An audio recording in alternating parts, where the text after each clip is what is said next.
Welcome to Ames Public Library for Genealogy Plus, a program brought to you through a partnership with Ames Public Library and the Story County Genealogical Society. I'm Megan, Adult Services Manager at the library. The library's mission is to connect you to the world of ideas, which we do through diverse and inclusive resources and programs. We invite you to join us for future programs, which you can learn more about through our current issue of Page One or by signing up for our events email. We do have a couple of events in June that I wanted to bring to your attention. We don't have the June Page One ready yet, but on Saturday, June 7th, we'll do another genealogy help session. That'll be in the Dan Foss room from 1 to 3 p.m. And then on Thursday, June 19th, we are doing our Juneteenth lecture, and that's going to be Representative Ross Wilburn talking about discovering his Civil War ancestors among the U.S. colored troops. And that will be 7 p.m. here in this room. So I hope you can join us for both of those. We don't often do genealogy into the summer, so it's exciting that we have a couple of things going on in June. Today's session is being recorded and will be posted to Ames Public Library's YouTube channel after the program's ends. And for those of you online, we'll be muting microphones during the presentation. If you have questions, please put those into the chat, and I will do my absolute best to make sure they don't get missed. And if you get bumped out of today's event, just follow the original link to get back to us. So as I said, I am your speaker for today, and I'm going to be talking about genealogy tools that are available to you here at the Ames Public Library. We're going to talk about the broad ways in which you can use our tools to do genealogy. So doing research, both in print and online, but also how to digitize your own memories, your own photos, your own videos, so that future generations can access those. So I know at every genealogy session, I say, I'm Megan Klein-Hewitt, the Adult Services Manager. What does that mean? I am the supervisor for adult services here at the library. So I supervise the 9 employees in adult services, librarians and library assistants. They purchase our materials, they run our programs and do outreach and work at the public service desk. And I do all those things too, but also make sort of, broad scale decisions about how we serve adults in the Ames community. One of the other things I do is manage our reference collections. So that includes our genealogy reference, our heritage room, our databases on a large scale. And just generally and personally, I love genealogy, I love history.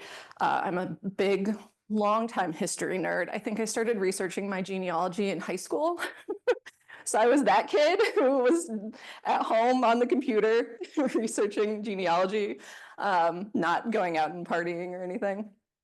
And I kind of took a break from my own personal genealogy when I started working as a librarian. I think I was getting that research itch scratched by doing reference work and helping other people find the information that they were looking for. So I've kind of taken a break from my own genealogy, but I will pick it up again someday. But in the meantime, I help people find unanswered genealogy questions, both using our print resources and our online resources, and help with local history questions. I'm a big architecture and historical architecture nerd, so I love answering house history questions and spend a lot of time researching my own house history. I live in a house that was built in 1923. So those all are things that bring me a lot of joy, and I'm fortunate that my staff knows that and they send those questions to me, so I get the pleasure of answering them. Now let's jump into our tools. If you have questions as we're going along, please let me know. And I'm not going to jump onto the internet anytime during this presentation, but if you have specific questions about some of our online resources or anything on our website, anything I talk about, I can do that at the end and kind of jump out of the presentation. I think that'll be a little bit easier for all of us. So I was going to start talking about the things that are unique to Ames Public Library. And what I mean by that is not databases that any library could have. I'm talking about like our print collections and the things that you can come physically to the library to get access to and borrow or use. So we have our heritage room. So this is one of the collections that I manage. And when we say heritage, we're talking Iowa heritage. So specifically, I am looking to collect things related to Story County and Ames, of course, but also the surrounding counties.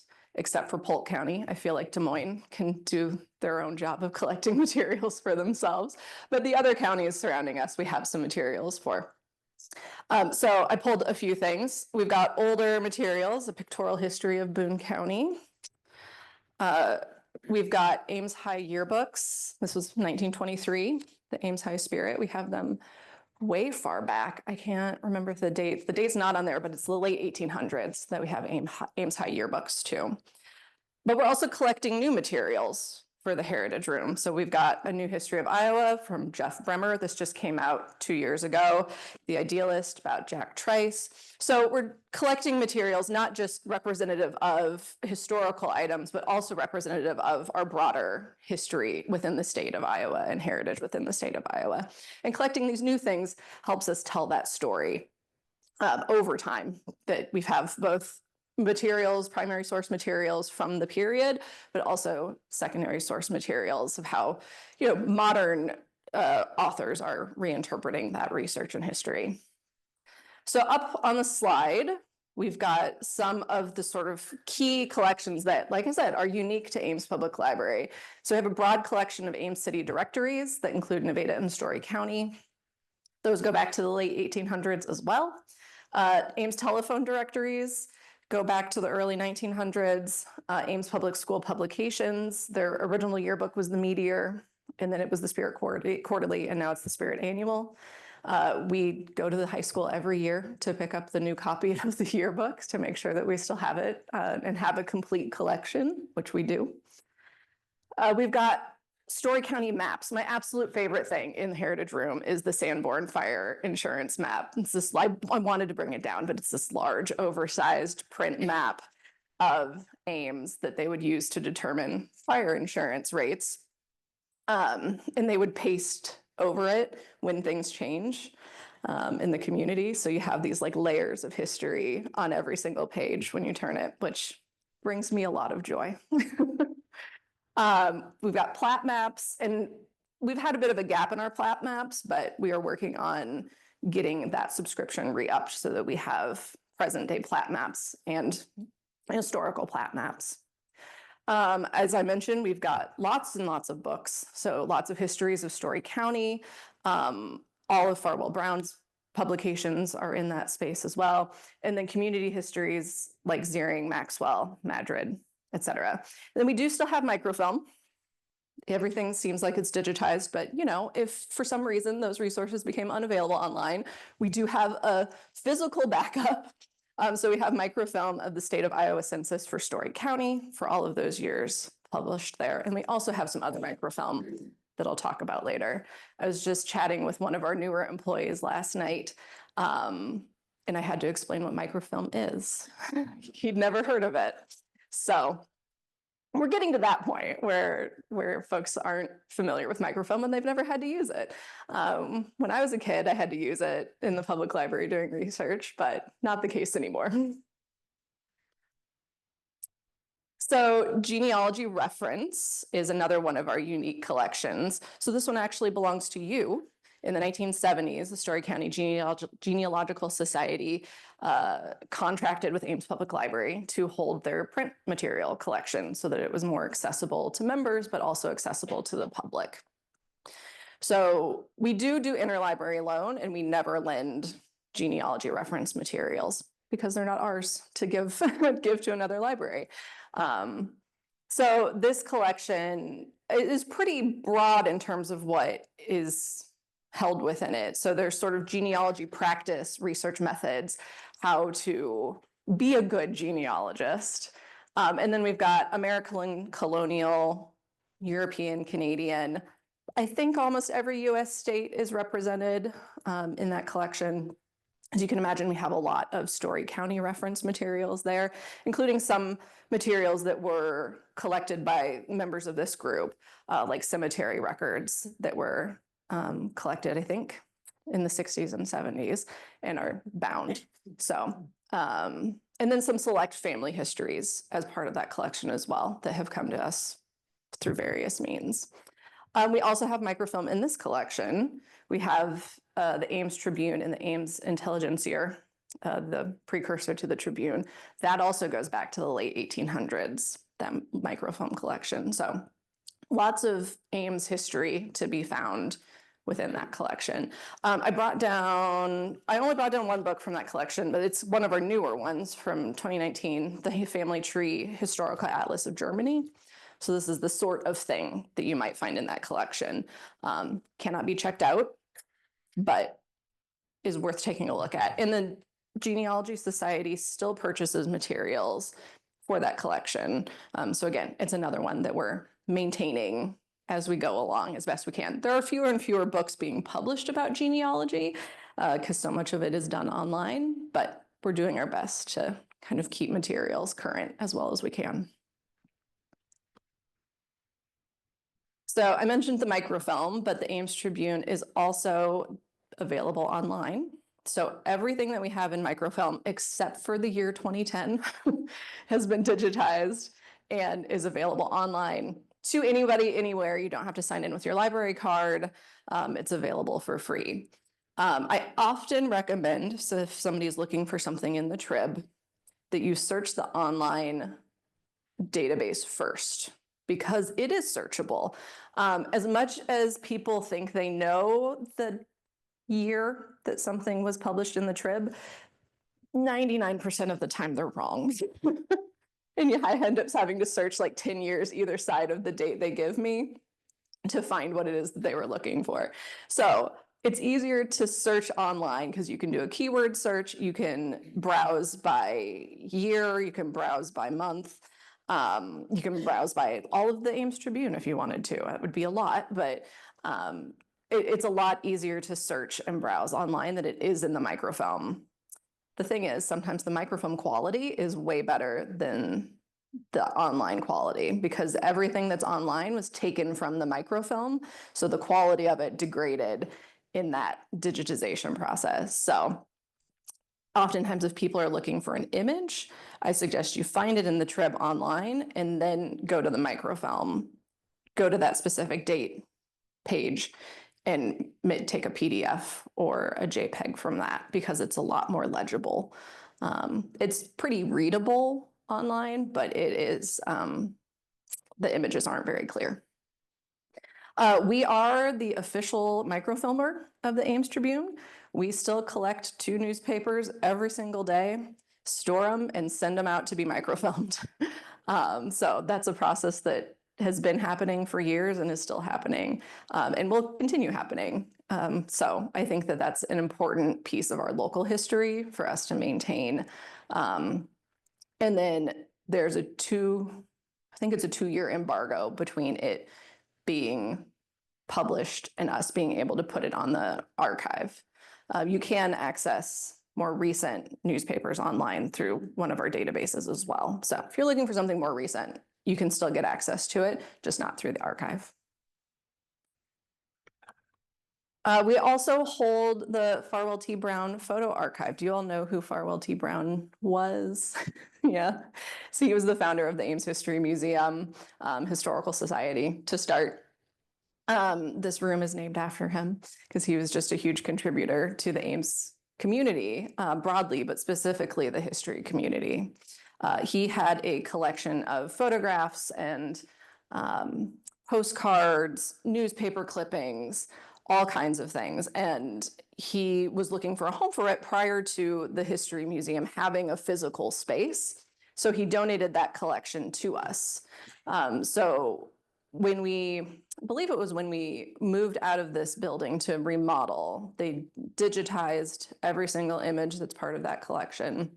And they are all available on the library's webpage to view. So if you're ever looking for historical images of Ames, it's a great place to start. It's, like I said, hundreds of images. We do not have the physical images here. They are at the History Museum. They're holding on to them for us because they have a better environment for it than we do. But they're available on our website digitally. If you needed a digital copy, you should reach out to the History Museum though, because they have like the original large scale files. And we do have a gallery of photos upstairs that are all images from that collection. So it's fun to be able to display those. I'm slowly working on turning some of them over so that we can see some new images. So that's been fun to go through that archive and find new things to share.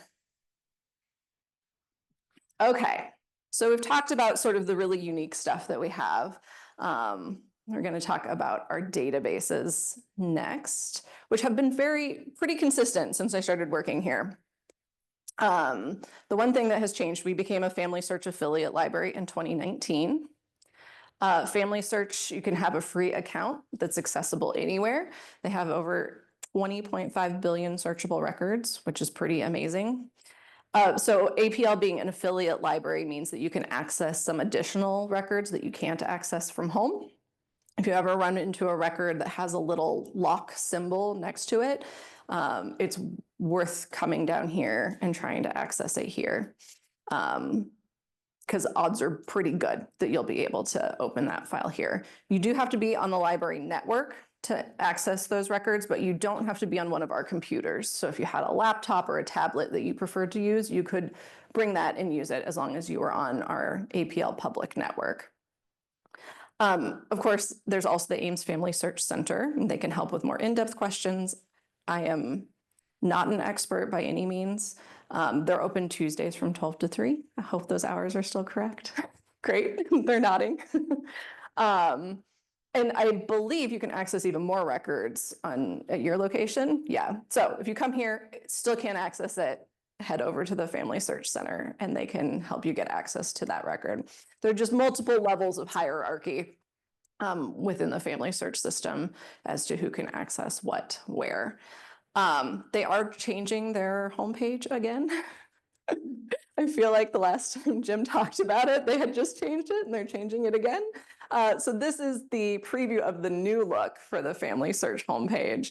I did not dig too deep into it. I just grabbed a screenshot. So we'll see how that works out for everybody. Things that I tend to look to for Family Search when I'm helping people with questions, their book collection is really amazing. We often get requests for books for family histories or that are parts of historical collections. Just like we don't lend our genealogy collection, a lot of other libraries don't lend their genealogy collections. So it can be hard for us to get a print copy of a family history or a local history book.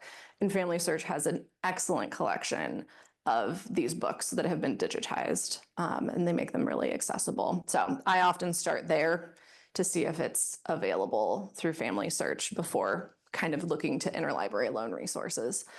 Just because then you can get the whole book and you often have to select a certain number of pages that you want from a genealogy book, and they'll send them scans or copies of those print pages. So Family Search is an excellent spot for books and like dozens of other resources too.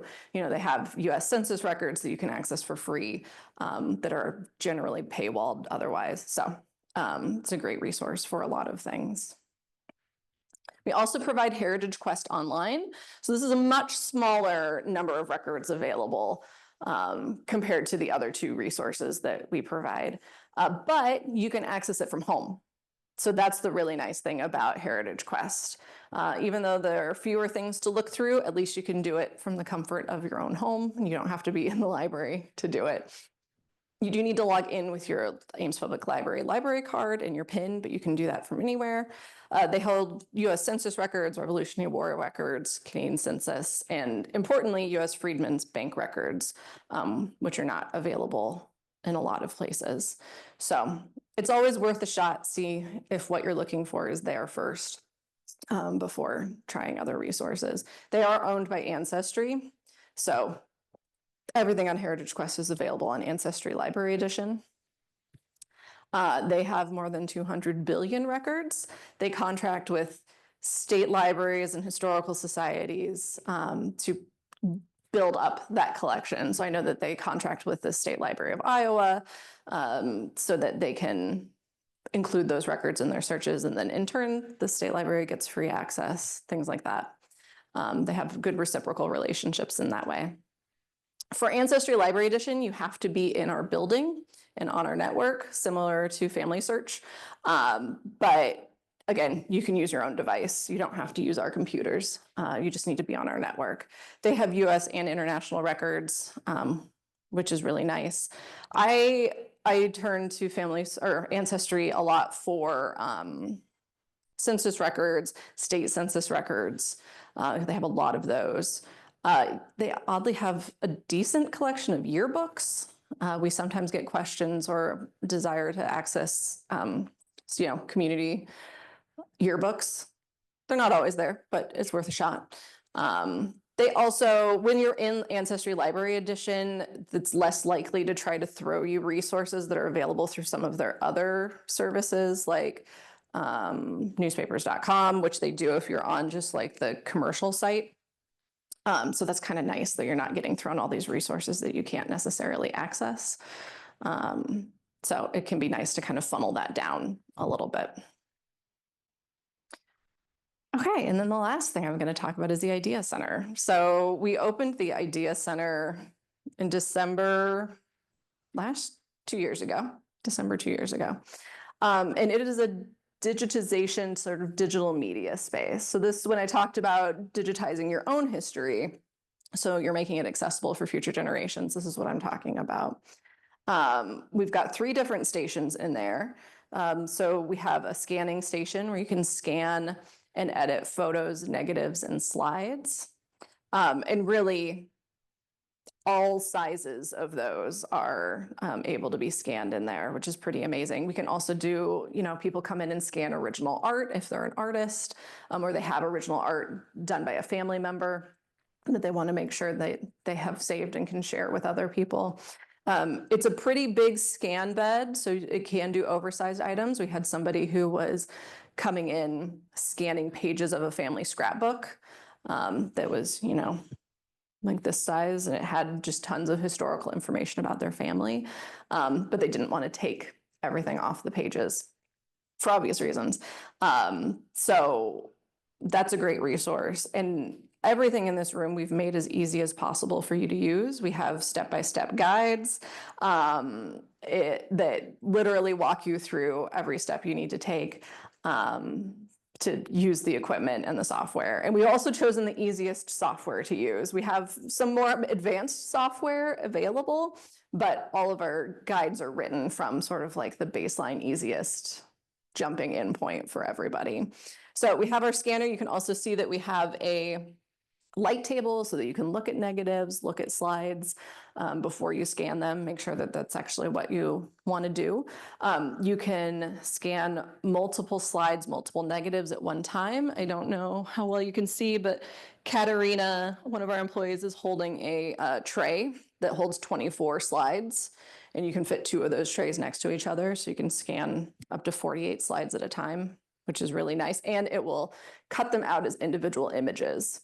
So you don't just have the scan of this tray of slides, you have 48 individual images. So that's a big time saver when you're scanning lots and lots of slides. I may have done an internship at one point where I scanned lots and lots of slides. So it is a tedious process, and however you can make it go faster is better. We also have a video and cassette digitization station. So you can convert analog video and audio to digital. So say you have family movies that you haven't watched in 20 or 30 years. You have audio cassettes of your kid learning to play the violin, or your grandmother talking about her family history. This is a way you can take those files and turn them into something that you can share, but also continue to have access to in the future as these medias become harder and harder to get access to. So you can digitize VHS, though only North American NTSC formats, SVHS, VHS-C. You can do regular size audio cassettes and micro cassettes. And we are in the process of trying to get some other formats available. So we're planning to get mini DV, Super 8, which would also include High 8. And there's one other format that I can't remember off the top of my head, but we're hoping to have that by fall, because those are the formats we've had the most requests for from community members. We keep track. So if you have a format that we don't have the ability to digitize, let us know, and we can see how many other folks are interested and consider adding it, depending on how much it costs. It's been really delightful to watch people watch home videos that they haven't seen in like 30 years. Really cute watching parents who are, expecting their first grandchild watch a video of their kid as a baby, so that they're digitizing it so they can give that to their child who's becoming a new parent. It's just been really nice to see that be accessible to people. And again, this looks complicated, but the actual process of digitizing is, we've made it as simple as possible. You hit a couple of buttons on the computer and hit play on a VCR, and it happens. So with this, it does happen in real time. So if your video is 2 hours long, it will take 2 hours to digitize it. So it's all you're spending is your time. It's free, but it does take a little bit of time. We often see people come in for weeks at a time working on a project, and then once they wrap it up, we don't see them again. And that's okay. That's what the room is for. You're getting through what you need to get through, and then you're moving on to another project.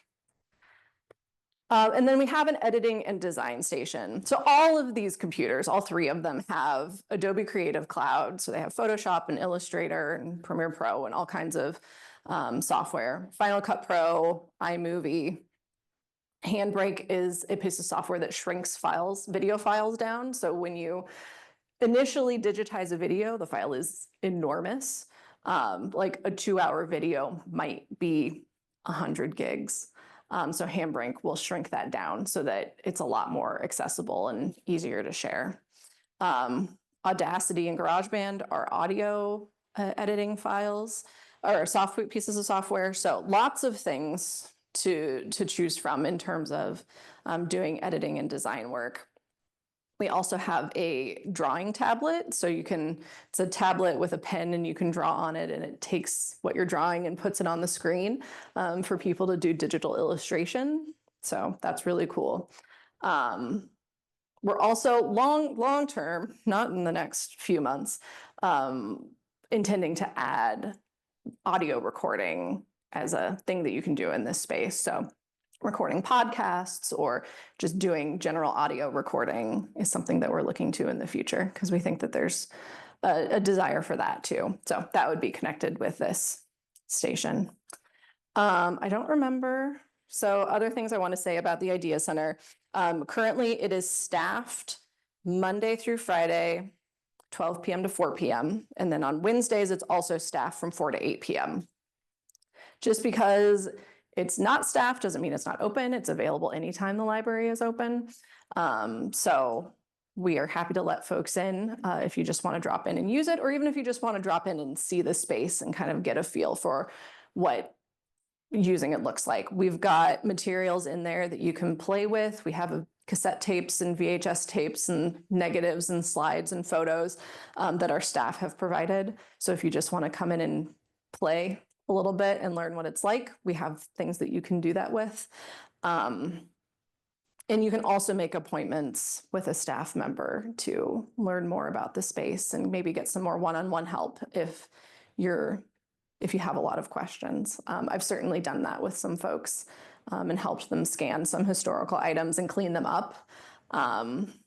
I did not talk about my education, but my undergraduate degree is in journalism with a specialization in visual communications.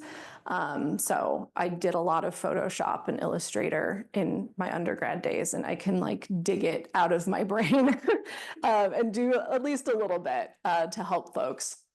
Same thing with iMovie. I learned how to edit videos during the pandemic when we were creating a lot of video content.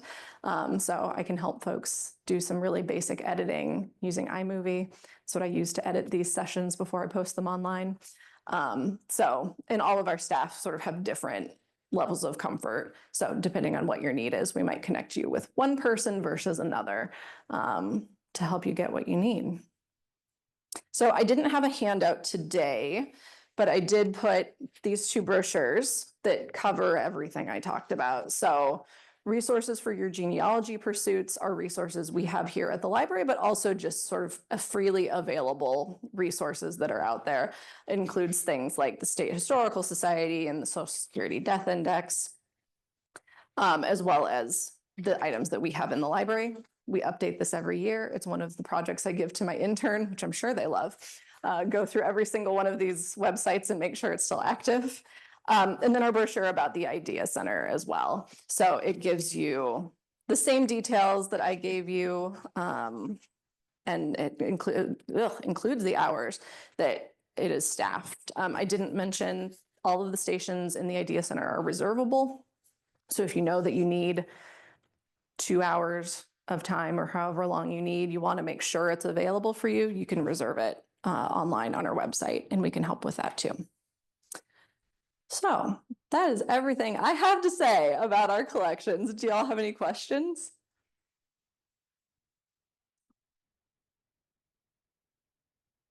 I have one. Yeah.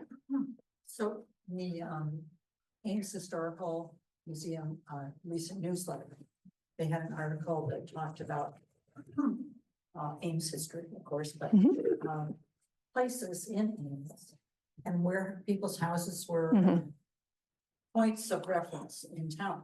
But I don't think you really could have matched it up against a current map, because somebody's house was at the end of 13th. Well, the end of 13th is now different than what it was, and I think could somebody take that article and come and look at your maps? Are your maps dated?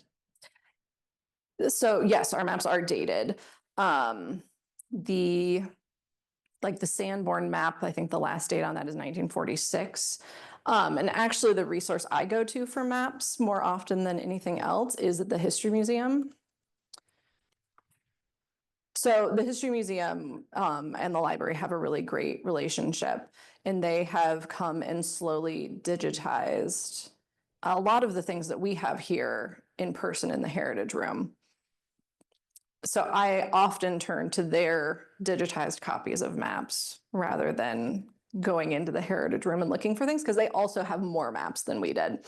So as you can see, they have maps of Ames, Story County, campus. And if you were to click in any of these, they have multiple maps over multiple dates. So going all the way back to 1883 to 1955. So I'm glad I asked. it's a great resource. So like I said, they've scanned a lot of our stuff, including our city directories, the high school yearbooks, our junior high yearbooks. And this is searchable as well. So oftentimes if I'm looking for something specific in a city directory, I'll go here and just search for it rather than walking across the building to get a book out of the Heritage Room, which might feel silly, but it's effective, especially if I'm in the public service desk. So, and most of these books that they have also come from our historical collections. So it's a mix of ours and theirs. Yeah, so that's a great resource. Yeah.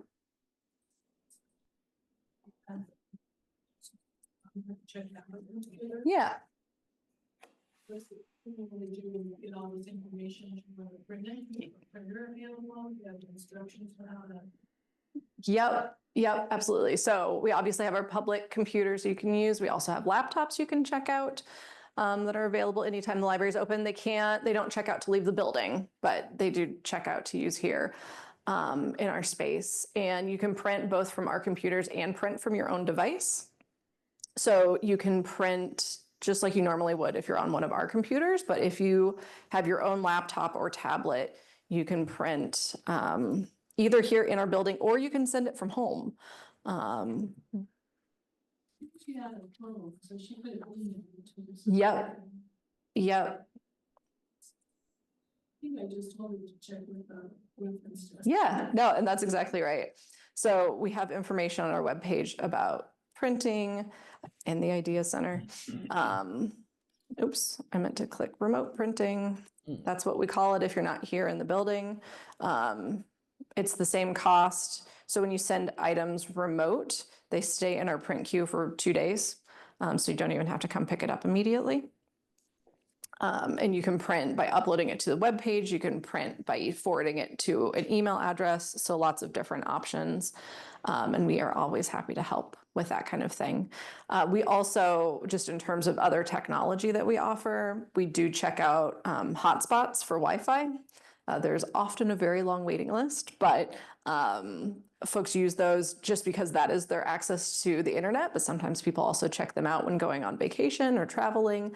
They're a great resource to stay connected in that way. We also have a handful of tablets now that you can check out. That's something new in the last couple of months.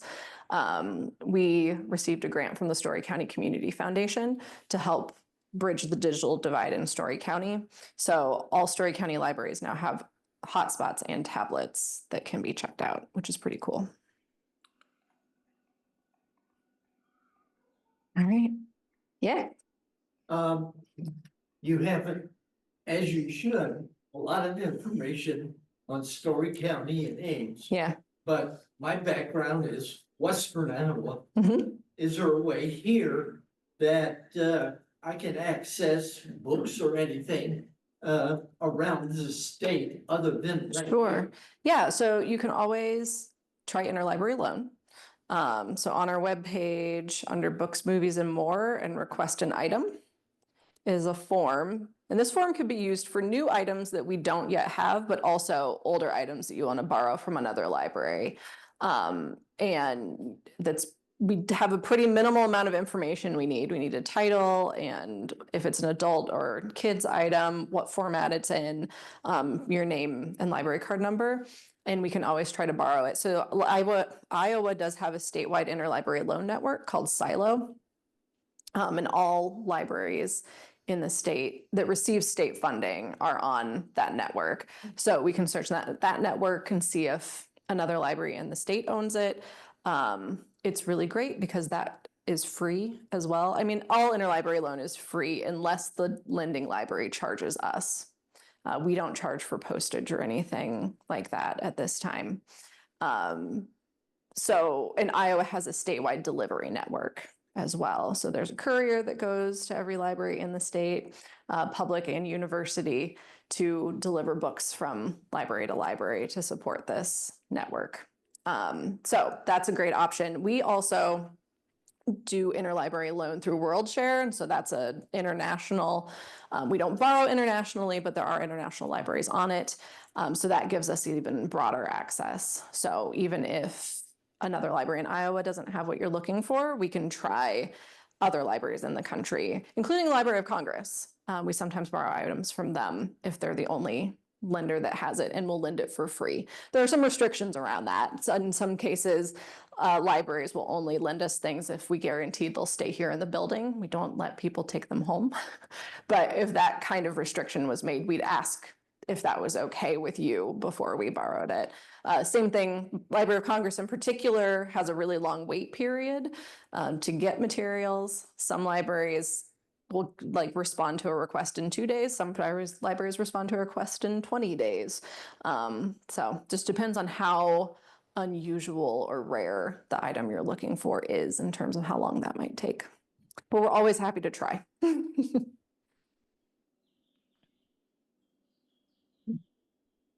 All right. Let me check Zoom real quick. Make sure things haven't gone awry. Nope, they haven't. Great. All right. Well, if there are no other questions, I had my contact information up here. I You have a just got away from question. it. If you've got sort of general questions, oops. If you're looking for sort of, I'm wondering if you have this thing or can access this thing. Wow, there we go. You can always email our reference desk at webref, like web reference, at amespubliclibrary.org. If you need to contact me directly, it's mkleinhewitt@amespubliclibrary.org. That is a photo of our library in the 1940s. The reference desk, actually, in the 1940s. If you recognize it, the shelves that are back there are where the boardroom is now. And the room on the far end is the Rotary Room now. So as an architecture nerd, I love that we still are in that same space. So I always have to show that off whenever I have the chance. All right. Well, thank you all so much. Yes, Yeah. Pete. Sorry. No, it's fine. when the idea room is not staffed, Mhm. are there papers or instructions on how to use the equipment? Yes, so for both the scanner and the video cassette station, there's step-by-step instructions on what to do. There are not instructions for the editing station because that's more software-based and we can't provide instructions for every piece of software that's on there. There's also instruction manuals and videos that we've linked to that can help, particularly with the scanner. I did forget to mention for the Idea Center, there's a really brief online orientation that you have to complete before you use the space. It just goes over things like you can't have water or beverages or food in that space because we don't want you damaging the equipment or other people's heirlooms. Talking about copyright law, so you don't come and try to digitize your favorite Disney movie because they would not like that. We don't want anybody getting in trouble for digitizing something illegally. So it takes like 5 minutes to get through that orientation, and then it comes to us that you've completed it, and we just make note of that in your library account. So, but you can also come to the space and do that before you start working. So.